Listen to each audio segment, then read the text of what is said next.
வணக்கம் நண்பர்களே. Bike taxi இப்ப அதான் பிரச்சனை ஓடுது. அது கூடாதுன்றதுக்கு ஒரே ஒரு ஸ்ட்ராங்கான ரீசன் இருக்கு. இப்ப நீங்க ஆட்டோ டிரைவரை போய் பேட்டி எடுக்கிறதுனா அவங்க நியாயத்தை சொல்லுவாங்க. இதே பைக் டாக்ஸி ஓட்டாள்கிட்ட போயிட்டு கேட்டீங்கன்னா அவங்க குடும்ப கஷ்டத்தை மட்டும் தான் சொல்லுவாங்க.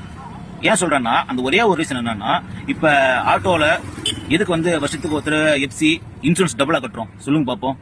டிரைவர் நல்லா இருக்கணும், வண்டி ஓனர் நல்லா இருக்கணும், அப்படிலாம் கிடையாது. பொதுமக்கள் ஏத்திட்டு போறோம், அவங்களுக்கு எதுவும் ஆயிடக்கூடாது, வண்டி கண்டிஷனா இருக்கணும். அது மாதிரி இன்சூரன்ஸ் ஏதோ ப்ராப்ளம் வந்தாலும் அவங்களுக்கு போய் ரிஃபண்டபிள் பணம் போய் சேரணும். அதனாலதான் எஃப்சி இன்சூரன்ஸ் எடுக்கிறது. ஆனா பைக்கை பொறுத்த வரைக்கும் அவங்களுக்கு என்ன வேலை பைக்லன்னா, ஒரு ஃபுட் டெலிவரி சொமேட்டோ ஸ்விக்கி பண்ணலாம், இல்ல கொரியர் டெலிவரி பண்ணலாம், அவ்வளவுதான். அது லிமிட்டை தவிர்த்து பைக்ல அதுக்கு மீறி அதுல டாக்ஸிங்கிற பர்பஸுக்கு கிடையவே கிடையாது. சரிங்களா?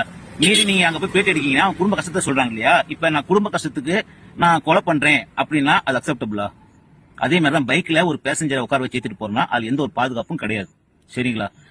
நிப்பாட்டுறது இன்னைக்கு கவர்மெண்ட் கையில தான் இருக்கு. நீங்க பீனா போய் சோசியல் மீடியால பேட்டிங்கிற பேர்ல ஆட்டோ